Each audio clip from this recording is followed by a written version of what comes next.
শ্রোতা মণ্ডলী, MH মিউজিকের পক্ষ হতে আপনাদেরকে জানানো হচ্ছে প্রীতি ও শুভেচ্ছা। আমাদের এবারের উপহার শরীয়ত এবং মারফত, এতে অংশগ্রহণ করছি আমি মোসাম্মদ আকলিমা বেগম। আমার বিপক্ষে রয়েছেন বাংলাদেশের বিশিষ্ট গায়ক বড়শালী দেওয়ান। তিনি গাবেন মারফতের ভূমিকা নিয়ে গান, আর আমি গাবো শরীয়তের ভূমিকা নিয়ে গান। তাই শরীয়ত এবং মারফত গান আরম্ভ হওয়ার পূর্বে আমার কিছু বক্তব্য থাকবে। সেই বক্তব্য হলো শরীয়ত, তরিকত, হাকিকত, মারফত চারোটাই হলো হযরত মুহাম্মদ মুস্তাফা সাল্লাল্লাহু আলাইহি সাল্লামের পথ। তাই রাসূল বলেছেন, আল হাদিসে বর্ণনা করেছেন, কোন ব্যক্তি মুসলমান হয়ে যদি শুধু শরীয়ত করে, সে মারফত করে না, তাহলে সেই ব্যক্তি আমার উম্মতে মুহাম্মদীর মধ্যে দাখিল হবে না। আর যদি কোনো মুসলমান ব্যক্তি হয়ে শুধু মারফত করে, সে শরীয়ত করে না, তাহলে সে আমার উম্মতে মুহাম্মদের মধ্যে দাখিল হবে না। রাসূল আরো বলেছেন, যেই ব্যক্তি শরীয়ত ছাড়া মারফত করে সে হলো মুনাফিক, আর যেই ব্যক্তি মারফত ছাড়া শরীয়ত করে সে হলো ফাসিক। তাই আমার এই বক্তব্য রেখে আমার গান আমি আরম্ভ করছি। যিনি মারফত গাবেন, মারফতের ফকির ভূমিকা নিয়ে গান গাবেন, আমার তার কাছে এই অনুরোধ থাকবে যে শরীয়তকে সঙ্গে রেখেই যেন উনি যা কিছু বলে এবং যা কিছু গায় গাওয়ার চেষ্টা করেন। ওরে বিসমিল্লাহ বলিয়া মুখে বিসমিল্লাহ বলিয়া মুখে ছাড়লাম শরীয়তের নাও, হাই গো গাও সকলে নবীর গুণ গাও, হাই গো গাও সকলে নবীর গুণ গাও।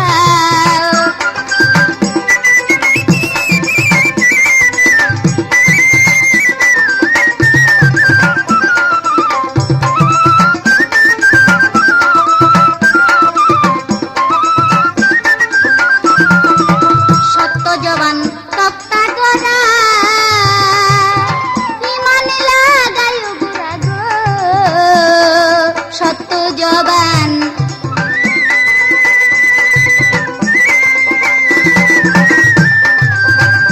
তুমি ইমান লাগায় গুড়া গো,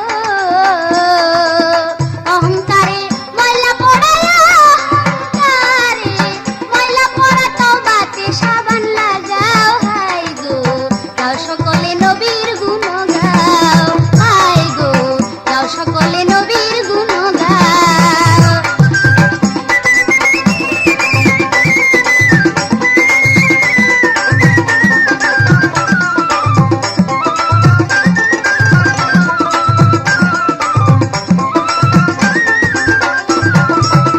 আলিফের হাল মিমের গো গুটি, লামে মস্তুল করো খাটি গো, আলিফের হাল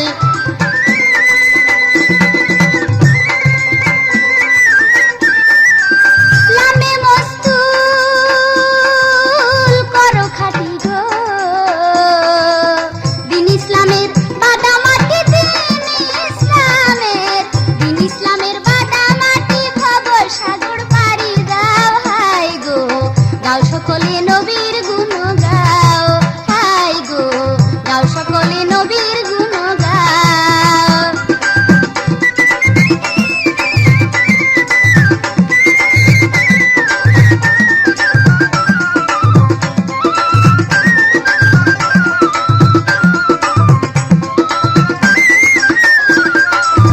মুসলিম কয় ফকির রে ভাই, দিন থাকিতে শরীয়তে যাই। মুসল্লি কয় ফকির রে ভাই, ওরে দিন থাকতে চলো শরীয়তে যাই। হালিম বলে ফকির গোসাই, হালিম বলে, হালিম বলে ফকির গোসাই, শরীয়ত মানিয়া লও, হাই গো গাও সকলে নবীর গুণ গাও। শ্রোতা মণ্ডলী, যিনি মারফতের ভূমিকা নিয়ে গান গাবেন ফকির সাহেব। এই ফকির সাহেবের কাছে আমার সর্বপ্রথম দুটি প্রশ্ন থাকবে।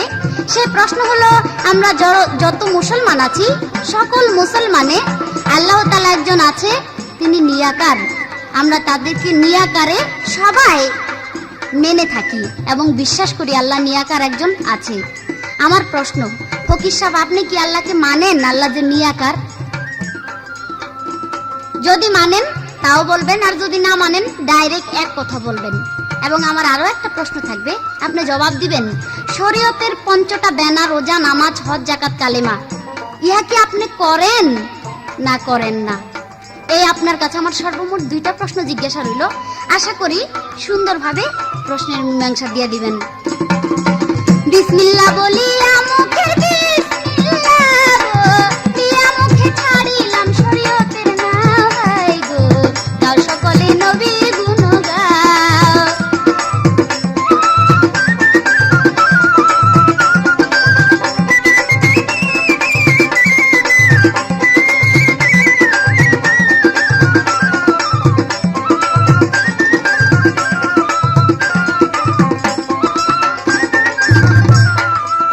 আলিফের হাল, মিমের গো গুটি, লামে মস্তুল করো খাটি গো। আলিফের হাল,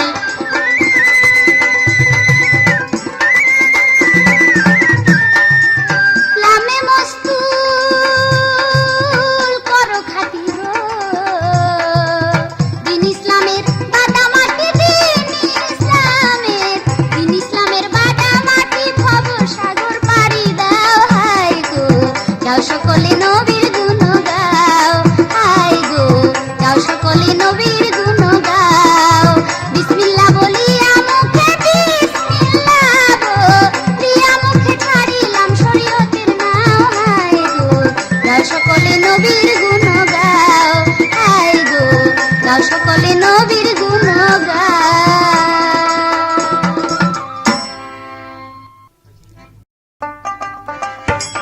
আসসালামু আলাইকুম। আমি মোহাম্মদ পরশ আলী দেওয়ান। আমার সাথে যে শরীয়তের ভূমিকা নিয়ে গান গাইবেন বাংলাদেশের বিখ্যাত গায়িকা আকলিমা বেগম, এবং আমার কাছে প্রশ্নমূলক কথা রেখেছেন। আমি মারফতের ভূমিকা নিয়ে তার সুন্দরভাবে তার প্রশ্নে মীমাংসা দেব।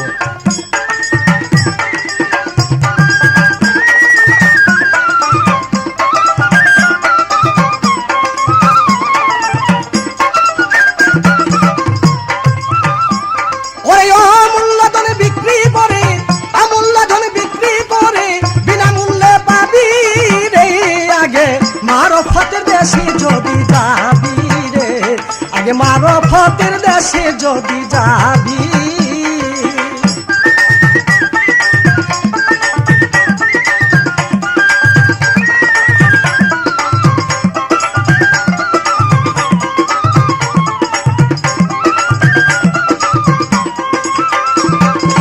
সেই দেশের এমন রীতি, গুরুকে কর প্রতীক, দিবে সে আসল মতি, তোমার নিগুম গড়ের চাবি, ভালো নিগুম গড়ের চাবি।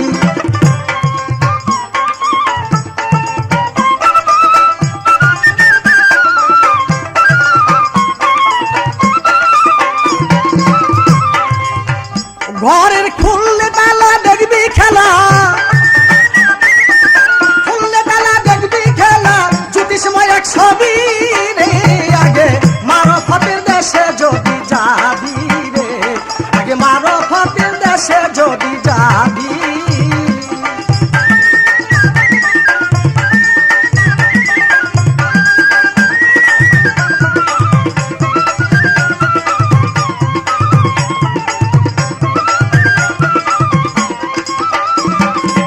কলবে রূপের খনি নাই সেখানে দিন রজনী, হরদুমে জিকিরের ধ্বনি তুই কর্ণে শুনতে পাবি, ভালো কর্ণে শুনতে পাবি।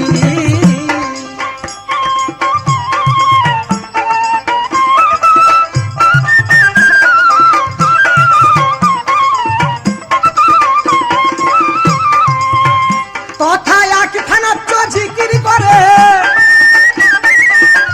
থানাচ্চ জিকির করে, নফিয়েস বা খুফি রে। আগে মারফতের দেশে যদি যাবি রে, আগে মারফতের দেশে যদি যাবি।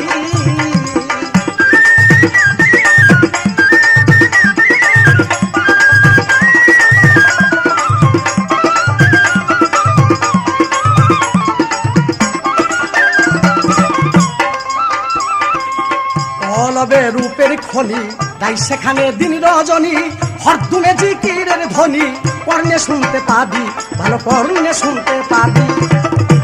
তথায় আকি ফানাচ্চ জিকির করে, ফানাচ্চ জিকির করে মফিয়াজ বাদ খুবই রে। আগে মারফতের দেশে যদি যাবি রে, আগে মারফতের দেশে যদি যাবি।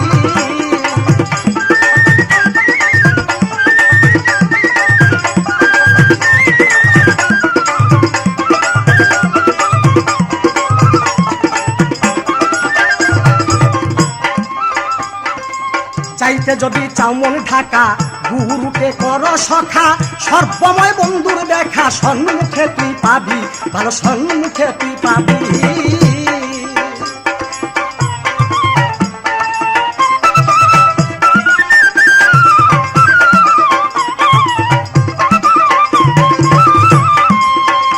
ওরে হালিম বলে ভুক লাগিলে,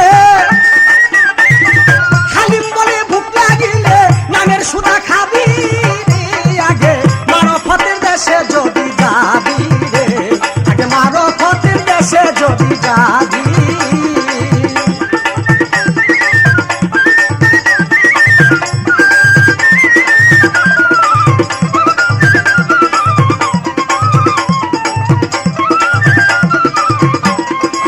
শরিয়াতের ভূমিকা নিয়ে আকলিম বেগম আমাকে প্রশ্ন করেছেন, আল্লাহ লা শরীকা লাহু, তাকে কি মানা হয়? আমি বলবো, যদি আল্লাহ লা শরীক হয়, কিন্তু আল্লাহ বলেছেন তুমি আমাকে উসিলার মাধ্যমে দেখে বিশ্বাস করো। তার প্রমাণ করেছেন হাদিস, মা নারাফা নাফসু ফাকা দারাফা রাব্বাহু। আল্লাহ বলেছেন যতদিন পর্যন্ত তোমাকে তুমি না চিনতে পারবা, এতদিন পর্যন্ত তুমি আমাকে দেখতে পারবে না, তুমি অন্ধ। এই জগতে যে তাকে না দেখে যায়, কাল কিয়ামতে আল্লাহকে তিনি দেখতে পারবে না, তুমি উসিলার মাধ্যমে দেখো। শরীয়তের ভূমিকা নিয়ে প্রশ্ন করেছেন, পাঁচটা বস্তু যেমন কালেমা, রোজা, নামাজ, হজ, যাকাত, কালেমা, এইগুলি তুমি করো কিনা? আমার মারফতের দৃষ্টিতে আমি করি। আমার নামাজ আছে, রোজা আছে, হজ আছে, যাকাত আছে, কুরবানি আছে, তুমি আমাকে জিজ্ঞাসা করো। কিন্তু তোমার শরীয়তের তো আমি করি না, আমি ফকির, আমারও লাগেও না। ওরে হালিম বলে ভুক লাগিলে, হালিম বলে ভুক লাগিলে নামের সুদা খাবি রে। আগে মারফতের দেশে যদি যাবি রে।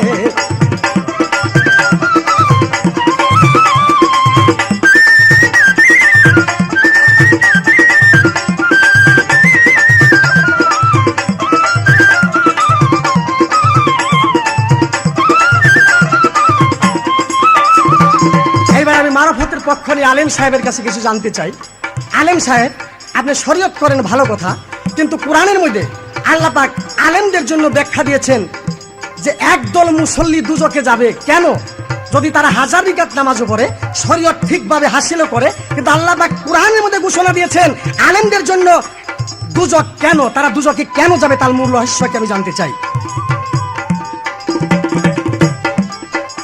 হে আলেম সাহেব, আমি জানতে চাই, আমি মারফত, আপনি শরীয়ত, আপনার শরীয়তের মধ্যে এমন কি কর্ম নাই যে কর্মের জন্য আল্লাহ পাক বলেছেন যে মারফতের মধ্যে যাইতে হবে? শরীয়ত করলেই যদি ঠিক কিছু হয়ে যেত, আল্লাহ পাক কেন কোরআনে ঘোষণা দিয়েছেন যে মারফতের মধ্যে তোমার যাইতে হবে? মারফতের মধ্যে এমন কোন নিহিত বস্তু আছে যা তোমার হাসিল না করলে তোমার শরীয়ত কাজে লাগবে না? কি তোমার শরীয়তের মধ্যে নাই যে মারফতে যাইতে হবে? এই তো আমার রয় জিজ্ঞাসা, জানলে করো ভাত ফুলসা, পুরে জানো মনের আশা, তাই তো সদাই ভাবি আমি, তাই তো সদাই ভাবি।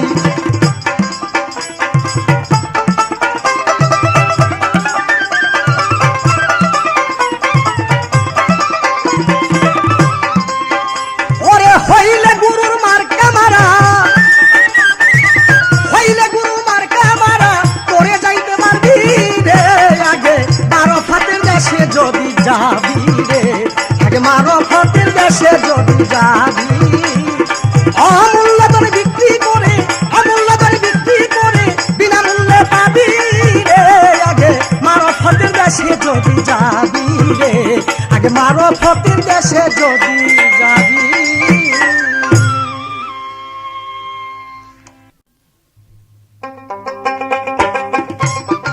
শ্রোতা মণ্ডলী, ফকির সাহেবের কাছে আমার যা প্রশ্ন ছিল, প্রশ্নের জবাব দিয়েছেন।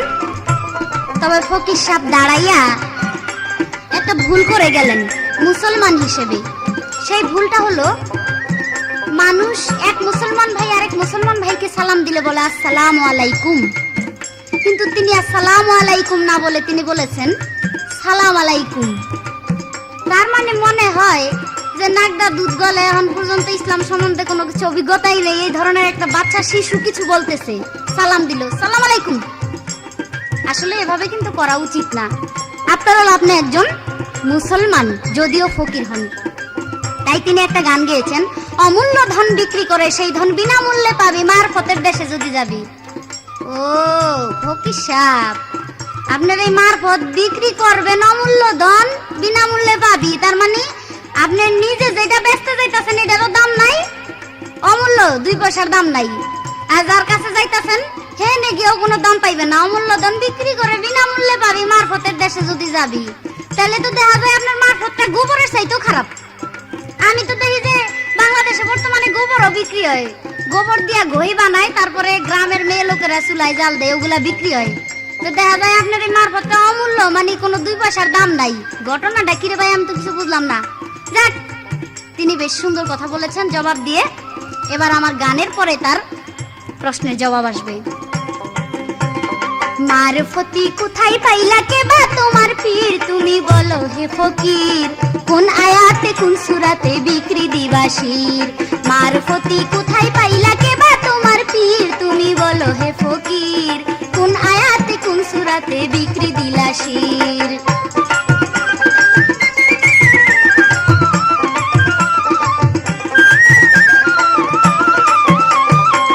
ও ফকির ভাই,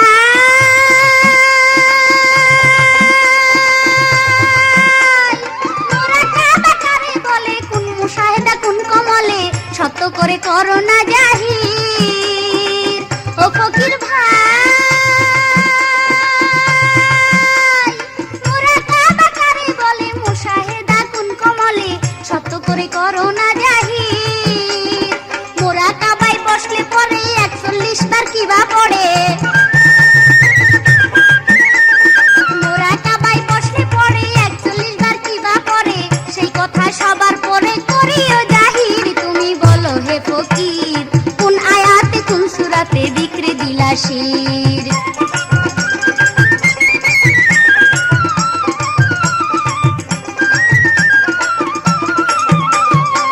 ও ফকির ভাই, ফকির ভাই, ফকির ভাই,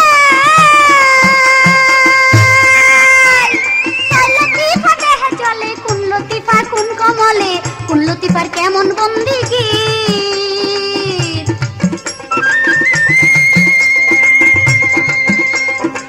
লতিফা দেহে চলে, কোন লতিফা কোন কমলে, কোন লতিফার কেমন বন্দিগি। কোন লতিফার উল্টা তালা চাবি বিনে যায় না খোলা, কোন লতিফার উল্টা তালা চাবি বিনে যায় না খোলা, কোন কমলে আসন মাওলাজির। তুমি বলো হে ফকির, কোন আয়াতে কোন সূরাতে বিক্রি দিলাসীর।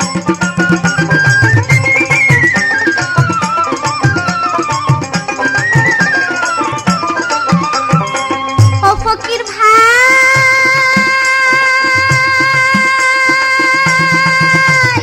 ফকির ফকির সবে বলে, আসল ফকির কয়জন মিলে, 14 আনা ভেগ ধরা ফকির।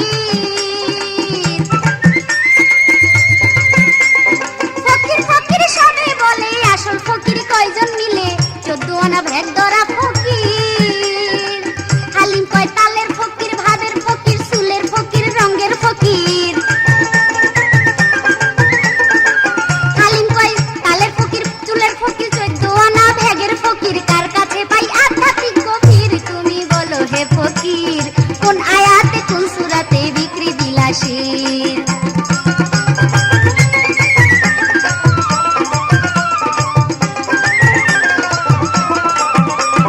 শ্রোতা মণ্ডলী, আমার প্রশ্ন ছিল ফকির সাহেবের কাছে যে আপনি জবাব দেন, আল্লাহ যে নিয়াকার, নিয়াকারে তাকে মানেন কিনা।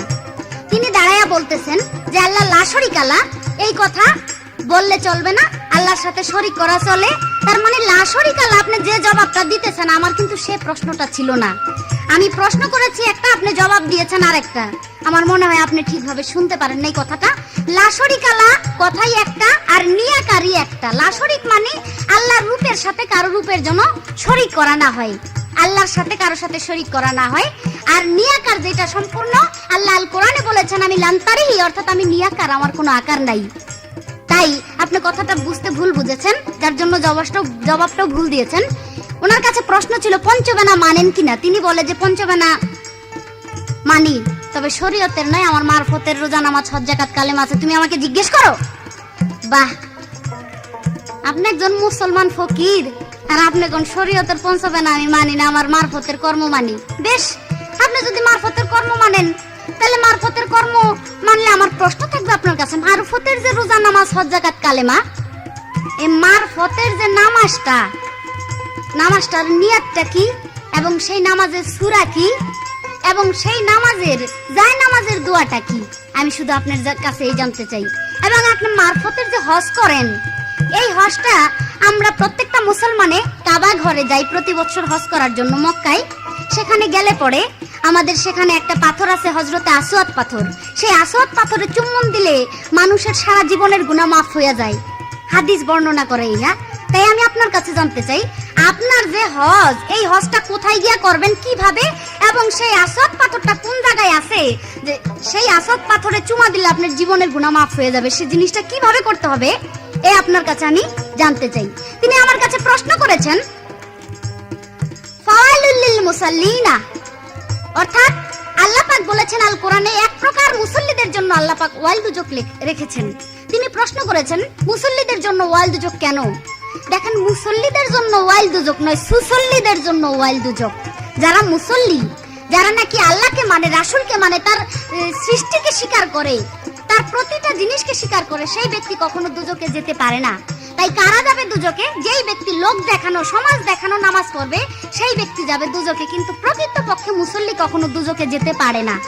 তাই তিনি বলেছেন যে তুমি শরীয়ত করো, শরীয়ত করে আবার মারফতে যেতে হবে। কোরআনে এই কথা উল্লেখ আছে। তুমি যে মারফতে যাইবা, কেন যাইবা? তোমার শরীয়তের মধ্যে এমন কি জিনিস নাই যে তোমার মারফতে যেতেই হবে?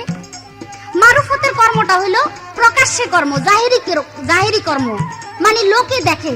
শরীয়তের কর্মটা সমাজের কর্ম, আর মারফতের যে কর্মটা, এই কর্মটা হলো গোপন কর্ম। কাজে আমি আগেই বইলা গেছি যে শরীয়ত, তরিকত, হাকিকত, মারফত চারটা হযরত মুহাম্মদ মুস্তাফা সাল্লাল্লাহু আলাইহি সাল্লামের পথ। রাসূল বলেছেন যদি এই চারটা পথ হইতে একটা পথ আমার কোনো উম্মত বাদ দেয়, তাহলে আমি কাল হাসরের মাঠে উম্মতে মুহাম্মদের মধ্যে গণ্য করব না। এই তার প্রশ্ন ছিল। আশা করি তার প্রশ্ন শেষ।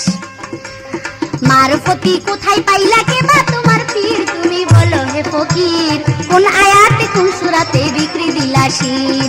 মারফতি কোথায় পাইলা কে বা তোমার পীর, তুমি বলো হে ফকির, কোন আয়াতে কোন সূরাতে বিক্রি দিলা শির।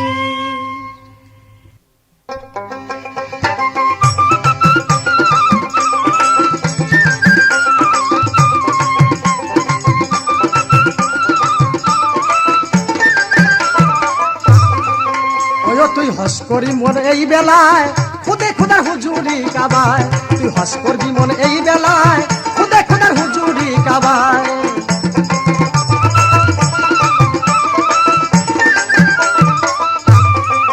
ও কাবায় ঢুকলে পরে ঠিক দর্শন খুদা তাল্লা পাওয়া যায়। কাবায় ঢুকলে পরে ঠিক দর্শন খুদা তাল্লা পাওয়া যায়, খুদে খুদার হুজুরি কাবায়। তুই হস করবি মন এই বেলায়, তুই হস করবি মন এই বেলায়, খুদে খুদার হুজুরি কাবায়।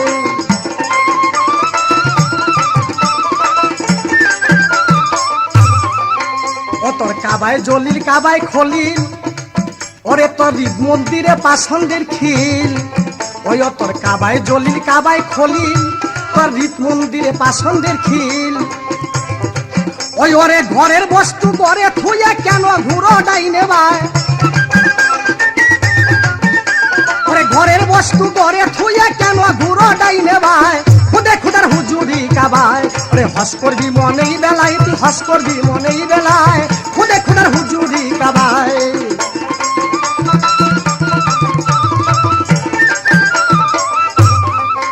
কাবার উত্তর অংশে অজু করে, কাবার দক্ষিণ অংশে কালমা পড়ে। কাবার উত্তর অংশে অজু করে, কাবার দক্ষিণ অংশে কালমা পড়ে, ও কাবার সম্মুখেতে খাস মালিক তুই সেজদা করগা গুরুর পায়, ও তোর পশ্চিম দিকে খাস দরজা সেজদা কর গুরুর পায়, খুদে খুদার হুজুরি কাবায়।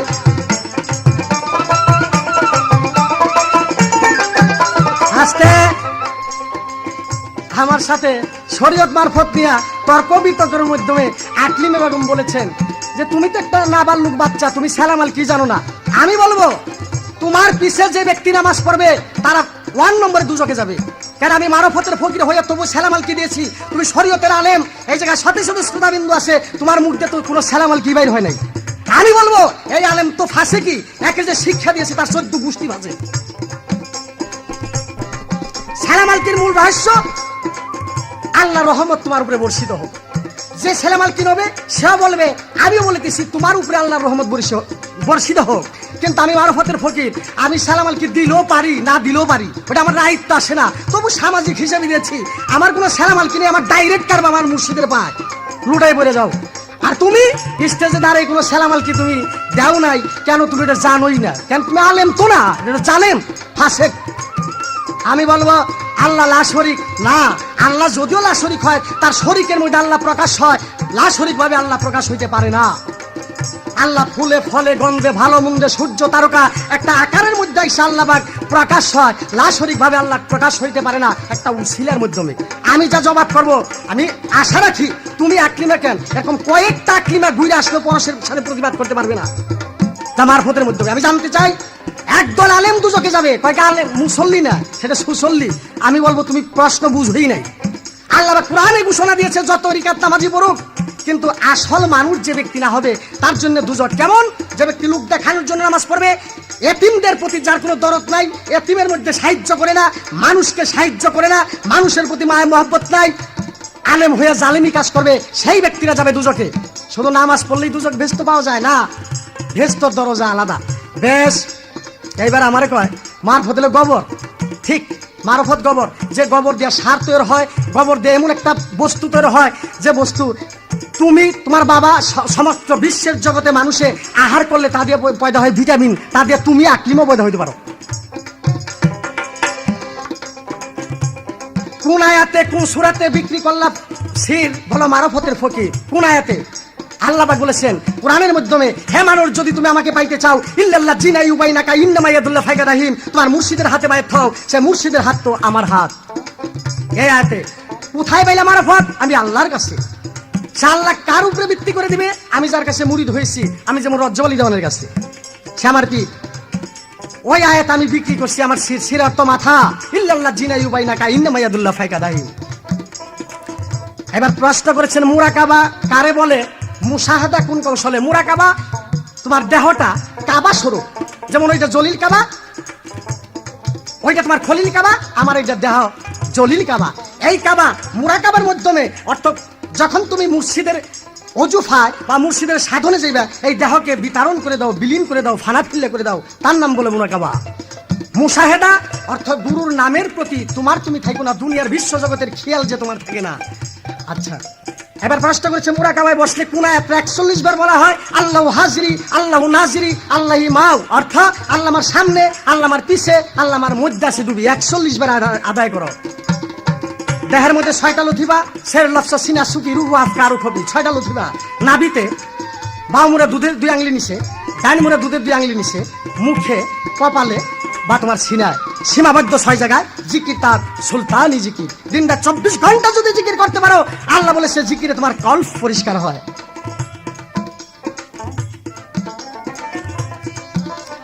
তবু একটা কথা বলেছেন, 14 আনা বলে ব্যাগ ধরা ফকির, চুলের ফকির, ভিক্ষা করে খায় ফকির।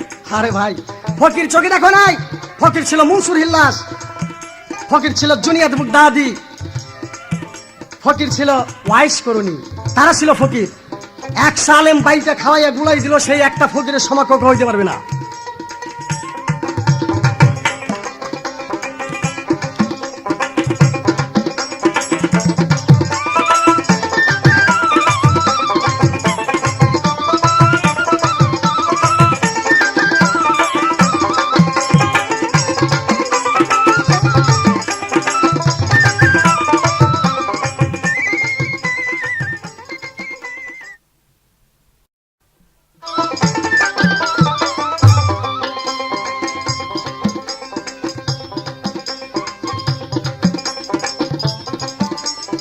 কাবায় জলিল কাবায় খলিল,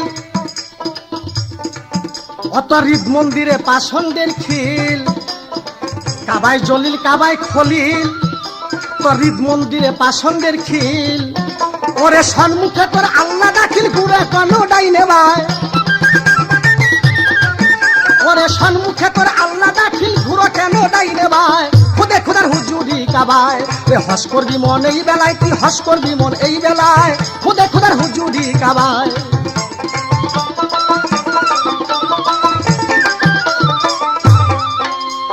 আজকে প্রশ্ন করেছেন, তোমার মারফতে যখন নামাজ পড়তে বসো, সে মারফতের কালেমা কি? সেই মারফতের কালেমা লা ইলাহা ইল্লাল্লাহু, এক আল্লাহ ব্যতীত মাবুদ নাই। তোমার সূরা কি? সূরা আমার মুর্শিদের নাম। তোমার নিয়ত কি? আমার এক নিয়ত, আমার গুরু ব্যতীত অন্য কোনো নিয়ত নাই, যাকে আমি সম্মুখে হাজির নাজির করিয়ে রেখেছি। এবার আমার জিজ্ঞাসা ছিল, তুমি শরীয়তের মধ্যে এমন কি কর্ম আছে যা তুমি পাওনাদের জন্য মারফত করতে হবে? কেন, কি অভাবে, কি আমি জানতে চাই। মারফত হলে গোপনে করতে হয়, আর শরীয়ত হলে প্রকাশ। আমি জানতে চাই সে গোপনে বস্তু হইতে কি জিনিস কামাই করার জন্য তোমার মারফতে যাইতে হবে। পারলে জবাব করো, আর না জানলে আমি জানি না। নতুন করে একটা সাবজেক্ট আমার থাকবে, শরীয়তের আলেম সাহেবটা জবাব করবে। আমি জানতে চাই যুগ যুগান্তর নামাজ পড়ে কোন ব্যক্তি দুজকে গিয়েছে এবং বলেছে যে নামাজের মধ্যে কিছু নাই? কেন সারা জীবন নামাজ পড়ে সে দুজকে গিয়েছে এবং বলেছে যে নামাজের মধ্যে কিছু নাই? আমি জানতে চাই কিসের মধ্যে কি আছে ওই ব্যক্তি নামাজ পড়েও দুজকে গেছে, নাম কি, কেন? আমার একটি কথা রইল ধরা, তুমি জানলে করো জবাব সারা। একটি কথা রইল ধরা, জানলে করো জবাব সারা। আসতে আরো প্রশ্ন করেছে, হযরতুল আসওয়াদ পাথর কাবার মধ্যে যে পাথরের মধ্যে চুমা খাইলে দেহের পাপ মুক্ত হয়, তোমার দেহের মধ্যে সেই পাথরটা কোথায়? আমার দেহের মধ্যে সেই পাথর কোথায়? সেই পাথর রয়ে গেছে আমার দেহে না, আমার দেহে অফুটান্ত পাথর। সে পাথর রয়ে গেছে আমার মুর্শিদের কাছে। কামেল পীরের 2 চরণ পাথর মানে একদিন চুমে দে, দেখো তোমার এই দেহের পাপ থাকবে না। যদি আমার দেহের কথা বলো, তাহলে আমার দেহের পাথর রয়েছে আমার বাউ মুড়ে দুধের 2 আঙ্গুলি সিনার ভিতরে। চুমে খাইতে হলে শ্বাস প্রশ্বাসের মধ্যে চুমে খাইতে হবে। তোমরা যেমন পাথর দিয়ে চুমে খাও, আমরা এইভাবে চুমে খাই না। আমার চুমের মধ্যে শ্বাস প্রশ্বাসের মধ্যে একই সাজা ছয় সবার। যেভাবে রইল ধরা, জানলে করো জবাব সারা। এইবার বিচার করবেন সব কর্তারা, জানলে জবাব দাও আমায়। এইবার বিচার করবেন সব কর্তারা, জানলে জবাব দাও আমায়। খুদে খুদার হুজুরি কাবায়, ওরে হস করবি মন এই বেলায়, তুই হস করবি মন এই বেলায়। খুদে খুদার হুজুরি কাবায়, ওরে হস করবি মন এই বেলায়, মন হস করবি মন এই বেলায়। খুদে খুদার হুজুরি কাবায়।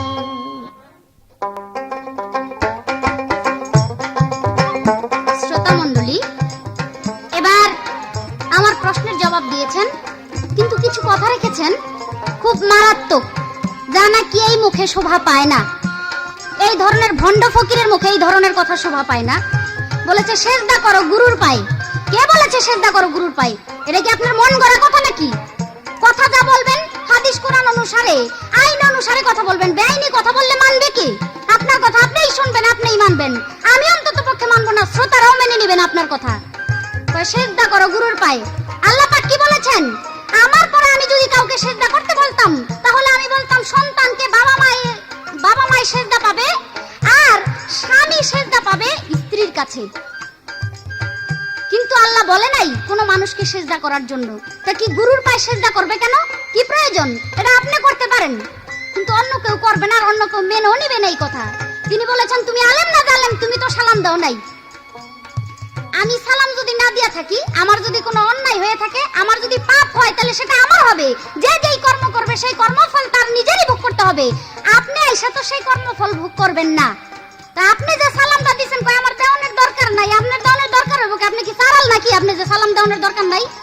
বলছি না আপনি একজন ফকির, আমি আপনাকে সম্মান করি, কিন্তু সম্মানের পাত্র হয়ে থাকার চেষ্টা করেন। সালাম দিবেন 100 বার দিবেন আপনি মুসলমান যদি হয়ে থাকেন। আর সালামটা দিবেন তো দিবেন কোন যে আমি একরকম দিলে সালাম আলাইকুম না, ওই ধরনের বললে চলবে না। শিক্ষার সময় আছে, এখন পর্যন্ত শিখা নেন কিভাবে সালাম দিতে হয়। কয় তোমার মতো 14 আকলি মাইলে আমার কথা বদলাইতে পারবো না। আমার মতো 14 আকলি মানা আমার মতো না, আমি আকলি মাই তোমার কথা বদলাইতে না পারলে আর কোনো ভয় কি নাই বাংলাদেশে তোমার কথা বদলাবে। মনে রাখবে এই কথা, আমার কথা থাকবে। আকলিমা বেগম তোমাকে যেই কথা কইয়া কুরালের কোপ মাইরা দিছে 3-36 বছর পর্যন্ত তুমি কুরাল দিয়া চাইছাও এইটারে সমান করতে পারবা না, মনে রাখো তুমি। তিনি জালেমের কথা বলে, কয় তুমি জালেম। হ্যাঁ আমি জালেম, তোমার মতো ভণ্ড ফকিরের জন্য জালেম আমি। আমি যে নাকি মুসলমান, যে আল্লাহর বাণী মানে, যে রাসূলের বাণী মানে, যে আল্লাহ রাসূলকে মেনে চলে, যে পাঁচগানা 5 ওয়াক্ত আদায় করে, তার জন্য আমি জালেম না, তার জন্য আলেম। তোমার মতো ব্যক্তির জন্য আমি জালেম। তোমার মতো ব্যক্তিকে তুমি যদি আমার সামনে বলো যে আমি তোমার শরীয়তের পঞ্চবানা মানি না, আমি শরীয়তের ডান্ডা দিয়ে পিটাইয়া তোমার ঠান্ডা করে দিম। তুমি মানুষ চিনো? আমি মোল্লা, আমি হইলাম আলেম। যেই ব্যক্তি শরীয়ত মানে না তার সঙ্গে জিহাদ করব, দরকার পড়ে তার কল্লা দ্বিখণ্ডিত করে ফেলবো, আমি ভয় করব না। তিনি আরো বলেছেন, ফকির ছিল মনসুর, ওয়াজ করনি জুনায়েদ বাগদাদি, তারা ফকিরি করছে। তুমি ফকিরের কথা কি কইবা? বেশ আমি মানি, তাদেরকে 100 বার সম্মান করি, তাদেরকে সালাম করি, ভক্তি করি, কিন্তু তারা তো কয় নাই তোমার মতো যে আমি পাঁচগানা শরীয়তের রোজা নামাজ মানি না, আমার মারফতের রোজা নামাজ আলাদা। এই ধরনের কথা তো কয় নাই। মনসুর আল্লাহ 5 ওয়াক্ত পাঁচগানা নামাজ পড়েছে, সে শরীয়তের একজন মস্ত বড় আলেম ছিল। তুমি সেটা জানো না? ওয়াশকরণীর কথা বলেছে যে এই ওয়াশকরণী নাকি হযরত মুহাম্মদ মুস্তাফা সাল্লাল্লাহু আলাইহি সাল্লামের ভক্ত ছিল, সে পাঁচগানা 5 ওয়াক্ত নামাজ রোজায় ভক্ত ছিল, সে কখনো রোজা নামাজ কায়দা করে নাই। তিনি জুনায়েদ বাগদাদির কথা বলেছেন, জুনায়েদ বাগদাদিও তিনি 5 ওয়াক্ত পাঁচগানা নামাজ পড়েছে। এমন কোনো ব্যক্তি নাই, কোনো ব্যক্তি বলতে পারবে কোনো ইতিহাসে প্রমাণ আছে যে তারা রোজা নামাজ করে নাই। রোজা করেন, নামাজ পড়েন, হজ করেন, যাকাত করেন, তারপর আপনি ফকিরি করেন। সেই ফকিরিকে আমি সম্মান করব, আপনাকে সম্মান করব, আপনার মারুফতকে সম্মান করব। তিনি আরো কিছু কথা বলেছেন, নামাজে বেহেশত পাবে না। না না, কে বলছে নামাজে বেহেশত পাবো না? আমি তো নামাজ বেহেশতের আশায় পড়ি না, নামাজ পড়ি আল্লাহর হুকুম। আল্লাহ হইল আমার মালিক, স্রষ্টা।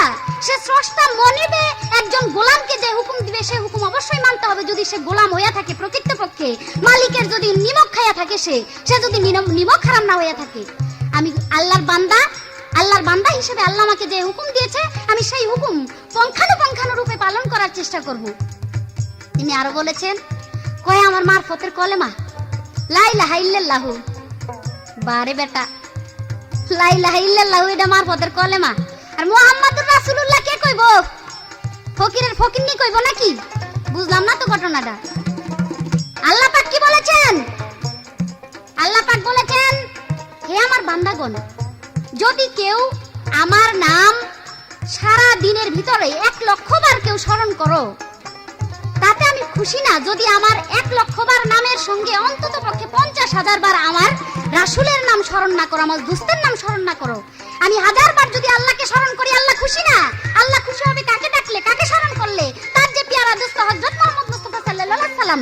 আল্লাহ বলেছেন, ওয়ালাল্লামা খালাকাল্লাহু নূরি, আমি সর্বপ্রথম সৃষ্টি করেছি মুহাম্মদী নূর। যাকে সৃষ্টি না করলে পৃথিবীর সৃষ্টি করতাম না। যারে দিয়া দুনিয়ার চেহারা দেখছেন, আজকে তারই অস্বীকার করতে চান আপনি, বলেন লা ইলাহা ইল্লাল্লাহু মুহাম্মাদুর রাসূলুল্লাহ পড়তে চান আপনি। আপনারা যে কোন ফকিরের ভক্ত যে আপনি, আমি কিছু বুঝলাম না। আমার মনে হয় আপনার পীর ও বন্ড, আপনি বন্ড পীরের ভক্ত দেখে আপনি নিজেও বন্ড হইছেন, বন্ড কথাবার্তা কওয়া আরম্ভ করছেন। তিনি আরো বলেছেন, শরীয়তে কি নাই জানা থাকলে বলো, না জানা থাকলে না করো। ওই মিয়া, কথা কইলে বুঝেন না? বাংলা কইছি না, ইংরেজি কইছি? কইছি যে শরীয়ত এটা হলো জাহেরি ইবাদত, আর মারুফত হইল গোপন ইবাদত, গুপ্ত বিদ্যা। শিক্ষার জন্য আল কোরআন হাদিসে বর্ণনা করেছেন, শিক্ষার জন্য যদি তোমরা কেউ চীন দেশে যাওয়ার প্রয়োজন পড়ে, সেখানেও তোমরা যাও। তাই তো এগুলা শিক্ষার ব্যাপার আছে। শরীয়ত, তরিকত, হাকিকত, মারুফত এগুলো হইল কিছু সাবজেক্ট। এই সাবজেক্টগুলি প্রত্যেকটা মানুষের বেশি জ্ঞানী হইতে হইলে, সুশিক্ষিত হইতে হইলে এই সাবজেক্ট প্রত্যেকটা লোকেরই জানা উচিত। যার জন্য জ্ঞানী হইবার জন্য, প্রত্যেকটা জিনিস শিক্ষার জন্য, জানার জন্য, বুঝার জন্য মানুষের শরীয়ত থেকে মারুফতে যায়, এবং মারুফত আলায় শরীয়ত কইরা আস্তে আস্তে শরীয়ত, তরিকত, হাকিকত স্টেপ বাই স্টেপ নেমে আসে, তারপরে তার সে কর্ম চালায় যায়। তিনি প্রশ্ন করেছেন, এমন একজন মোল্লা ছিল, সে যুগ যুগ ধরে নামাজ পড়েছে, তবুও সে দুজকে গেছে। ফকির সাহেব দেশকাল পাত্র বুঝা কথা কইেন। বাবারে, দেশকাল পাত্র বুঝা যে কথা না কয় তার সাথে কথা কইয়া আকলিমা মোল্লার জুইত হয় না। কি বলেছে? যুগ যুগ ধরে নামাজ পড়েও সে দুজকে গেছে গেছে না। একটা হইলো বর্তমান, একটা হইলো ভবিষ্যৎ। এই যে আপনি যেই কথা বলছেন যুগ যুগ ধরে গেছে, এটা গেছে না, যাইবো। কিয়ামত এবং হাসর, কিয়ামত সামনে হবে, হাসরও সামনে হবে। কিয়ামত তো হয় নাই, আর হাসরের মাঠও এখন পর্যন্ত হয় নাই। হাসরের মাঠ হবে, অবশেষে বিচার হবে। বিচারের পরে কে দুজকে যাবে, কে বেহেশতে যাবে, তখন থাকবে বিচার। কিন্তু যায় নাই, যাবে। কে যাবে? সে হলো মখরুম আবেদ। 9 লক্ষ বছর ইবাদত করেছে, আল্লাহর বন্দেগী করেছে, নামাজ পড়েছে, কিন্তু তবু সেই নামাজের পরেও সে দুজকে যাবে। কেন দুজকে যাবে? এটা আল্লাহর হুকুম। আল্লাহর হুকুম অমান্য করেছে তিনি, যার জন্য সে দুজকে যাবে। এই তার প্রশ্ন ছিল। আশা করি সম্পূর্ণ কথাটা শেষ। নামাজ পড়িলে দেহের ঘুচবে জ্বালা, নামাজ পড়িলে দেহের ঘুচবে জ্বালা, পাঞ্জে গানায় হবে তোমার মন উতালা, রোজা রাখিলে খুশি আপে বাড়ি তালা, নামাজ পড়িলে দেহের ঘুচবে জ্বালা, নামাজ পড়িলে দেহের ঘুচবে জ্বালা।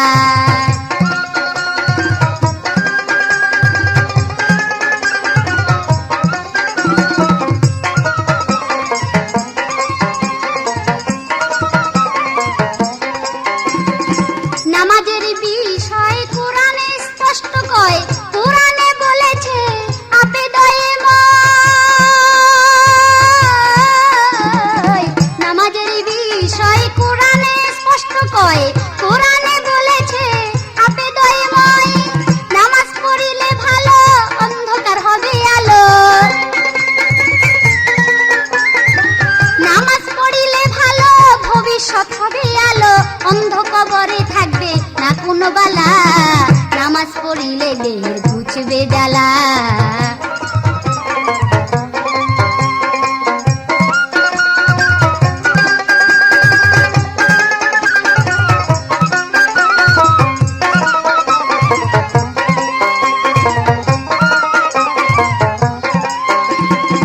চিশতিয়াতে দয়াল খাজা সদাই পড়তো নামাজ রোজা, লেখা আছে তার মাঝে যা জানো বর্তমান। চিশতিয়াতে দয়াল খাজা সদাই পড়তো নামাজ রোজা, লেখা আছে তার মাঝে যা জানো বর্তমান। আকলিমা কয় ও ভাই মুসলমান, পাঞ্জে গানায় সপে দাও প্রাণ। আকলিমা কয় ভাই মুসলমান, পাঞ্জে গানায় সপে দাও প্রাণ, তরাইয়া নিবে তোমায় সাফায়াতুল্লাহ, নামাজ পড়িলে দেহের ঘুচবে জ্বালা, নামাজ পড়িলে দেহের ঘুচবে জ্বালা। শ্রোতা মণ্ডলী, এবার তার কাছে আমার একটাই প্রশ্ন থাকবে। সেই প্রশ্ন আমি জানতে চাই, মুরাকাবা 18 প্রকার মুরাকাবা আছে। এই 18 প্রকার মুরাকাবার মধ্যে আমি জানতে চাই কোন মুরাকাবা কোথায় থাকে। এই আমার একটা ছোট্ট করে প্রশ্ন। আশা করি সুন্দরভাবে সেই প্রশ্নের জবাবটা দিয়ে দিবেন। নামাজ পড়িলে দেহের ঘুচবে জ্বালা, নামাজ পড়িলে দেহের ঘুচবে জ্বালা, পাঞ্জে গানায় হবে তোমার মন উতালা, রোজা রাখিলে হবে আপে বাড়ি তালা, নামাজ পড়িলে দেহের ঘুচবে জ্বালা, নামাজ পড়িলে দেহের ঘুচবে জ্বালা।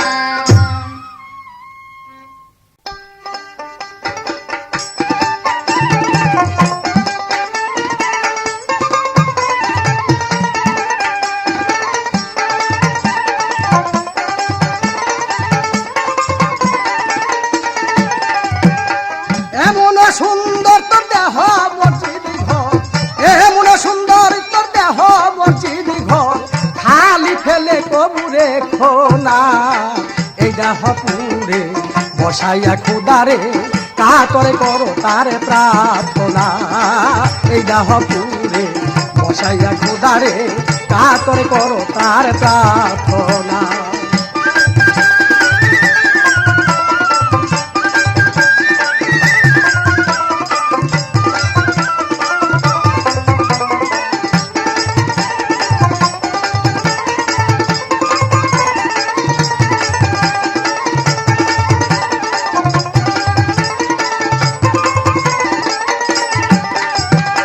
চৌদিকে ইমাম দিতাছে আজান, একজনের নামে গায় চৌদিকে ইমাম দিতাছে আজান একজনের নামে গায় কপার দিয়া ঘরে দেখো বাইধান করে এই দেহ মিনারায় দিলের নবী মোস্তফায় পাহাড়ে গারে হীরায় দিলের নবী মোস্তফায় পাহাড়ে গারে হীরায় পাইয়াছিল মারফতের নিশানা এই দেহ পুরে বসাইয়া খুদারে কাতরে করো তার প্রার্থনা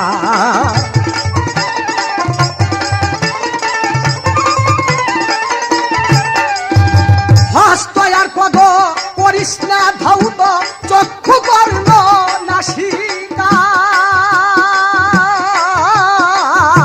হস্ত আর পদ করিস না ধৌত চক্ষু কর্ণ নাসিকা জেনে নাও ভুবন সতী কথা শ্রবণ সত্যের সঙ্গ কর দুনিয়ায় মনে পরিষ্কার হইয়া গেলে তোমার মনে পরিষ্কার হইয়া গেলে তোমার ও জুর দরকার পড়ে না এই দেহ পুরে বসাইয়া খুদারে কাতরে করো তার প্রার্থনা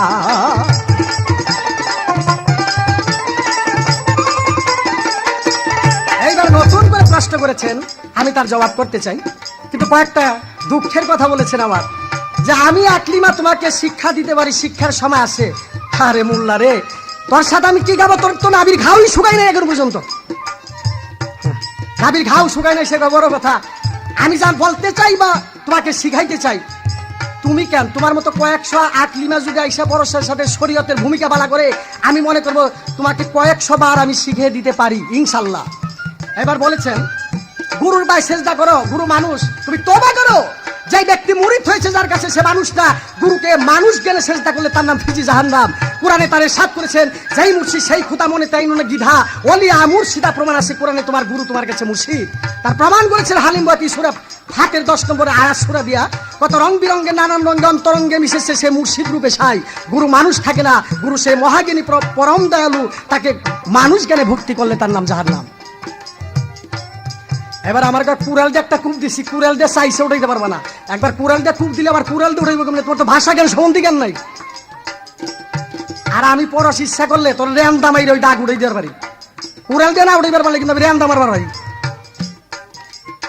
যাই হোক এইবার বলেছেন দেশকাল পাত্র সম্বন্ধে যার জ্ঞান নাই তার সাথে কি একটা গান হইতে পারে দেশকাল পাত্র তাহলে তুমি আমাকে প্রশ্ন করে দেখো যে দেশকাল পাত্র কাকে বলা হয় স্থূল পবিত্র সাধক সিদ্ধি দেশ 4টা কাল 4 দেশের 4 কাল বৃহৎ কাল বৃন্দাবন কাল অনিত্য কাল নিত্যকাল কলি মায়াদ্বীপ জম্পদ্বীপ পাত্র অর্থ তুমি দেশকাল পাত্র আমি বুঝি না বাংলাদেশের বুঝবো কে আমার কাছে তো শিখা যাইতে হবে দেশকাল পাত্র কাকে বলা হয় আসতে এইবার একটা কথা আমি ব্যথা পাইছি যে উনিও ভণ্ড উনার গুরু পীরও ভণ্ড আমি বলবো আমার পীর নিয়ে কোনো কথা না তুমি আমাকে এক কথা খারাপ কইতে পারো তোমার এক কথা খারাপ কইতে পারি কিন্তু তোমার পীর আসে না এই জায়গার গান ভণ্ড না আমি ভণ্ড না আমি প্রকাণ্ড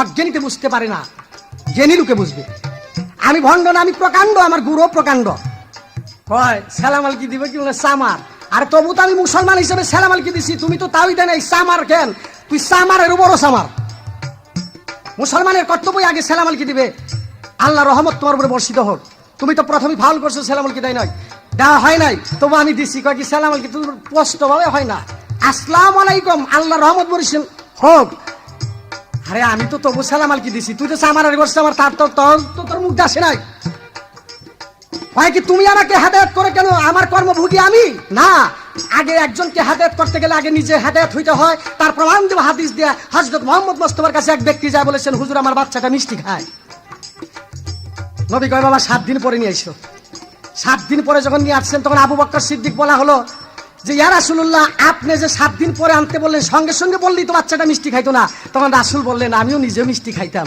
এখন আমি নিজে না সেইটা কেমনে বলি যে তুই বাবা মিষ্টি খাইস না তাই আমি আগে ছাড়ছি তারপরে ওরে না করছি তাই উনি আমাকে বলতে চায় আমি সামার তুমি আমার হেদায়েত করো কেন তাহলে তুমি তো প্রথম সালাম আলকি দাও নাই তাহলে এই জায়গায় তুমি সামার নিজে হইয়া তারপরে আগে আরেকজনকে সামার বলো তাহলে তোমার ভুল হয়ে গেছে তুমি তো নিজে মিষ্টি খাও তুমি আরেকজনকে কেমনে হেদায়েত করো যে তুমি বাবা মিষ্টি খাইস না যারা আসলে আদর্শ বাবানি হাদিস এইবার আমাকে জিজ্ঞাসা করেছেন আকলিমা বেগম 18টা মুরাকাবা থাকে কোথায় কোথায়? চোখে এক মুরাকাবা তার নাম দর্শন, নাকে এক মুরাকাবা সুগ্রাণ কুগ্রাণ টানা তার নাম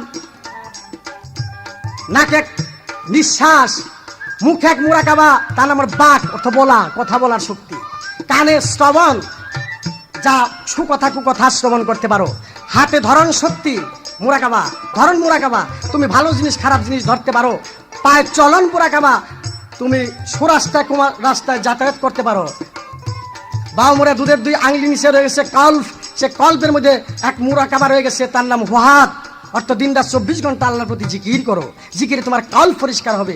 নাভির নিম্ন ভাগে এক মুরাকাবা রয়ে গেছে তার নাম আহাত, অর্থ জিকিরের সীমাবদ্ধ নাভি হইতে উপর দিকে তুমি আনফাসের মধ্যে যে সেই জিকিরের সীমাবদ্ধ করো।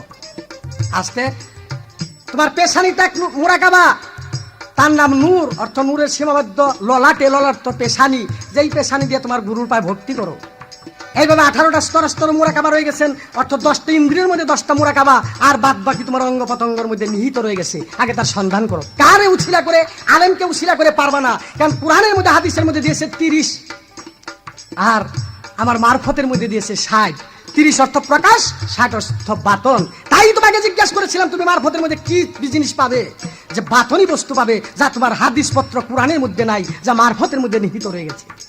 তাই আমি তোমাকে বিশেষভাবে অনুরোধ করবো, আগে শরীয়তের কর্ম ছেড়ে তুমি মারফতের দেশে চলো, যেই দেশের মধ্যে হিংসা, নিন্দা, মান, বুজুর্গি, অহংকার এইগুলি নাই। তাই তোমাকে জিজ্ঞাসা করেছিলাম কোন আলেমরা দুজকে যাবে নামাজ পড়িয়া, তুমি কেউ রূপ দেখানোর জন্য যারা নামাজ পড়ে না। হিংসা, নিন্দা, মিথ্যা, মান, বর্জক এইগুলি যেদিন পর্যন্ত তুমি না ছাড়তে পারবো, এতদিন পর্যন্ত তুমি আল্লাহর নৈকট্য লাভ করতে পারবা না। তাই আমি বলবো তুমি মারফতের মধ্যে এসে আমার মতো একজন সরল মানুষ হয়ে যাও। মনসুর হিল্লাস নামাজ পড়েছে 100 বার, সেই নামাজে আর তোমার নামাজ তুলনা হয় না। মনসুর হিল্লাস যে কাইটা টুকরা টুকরা করেছে, তবু মনসুর মরে নাই। আকলিমা বেগম একটা পার দিয়ে দিলে শিক্ষার দেয় 10টা। তাহলে কোথায় রাজা রাজমরি রায় আর কোথায় নাইটটা কুলুর মায়? মোহাম্মদ রাসূলুল্লাহ কয় না এটা ফকিন্নি কইব নাকি? না ফকিন্নি না, আমি কই আমার ফকিন্নিও কয় না। তারপরে আজকাল যদি 2-1 নতুন ফকিন্নি বানাইবেন পারি, হে যদি কয় তাতে আমার কোনো কথা নেই।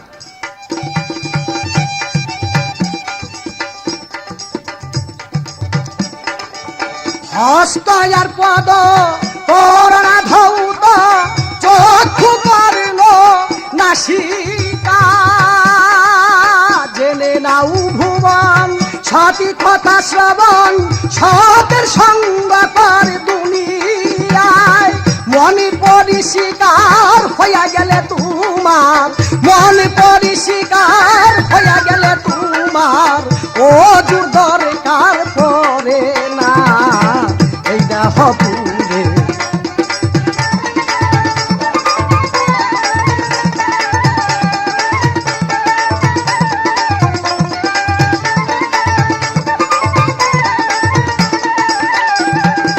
সররি পুবন আগে কর দমন, নবচ কুমার দেহের রাজা, নবচে যদি করে অত্যাচার দাউ তারে সুবিচার, কেন সে দাঁড়াই দাউ সাজা, খালেক তাই বাবুজা নবচ হইলে সুজা, খালেক তাই বাবুজা নবচ হইলে সুজা, তোর 30 রোজার দরকার পড়ে না এই দাহ পুরে।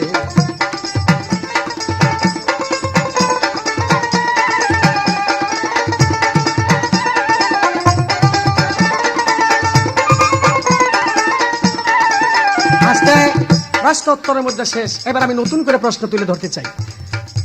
শরীয়তের আলেম সাহেব আমাকে জবাব দিবেন। হে আলেম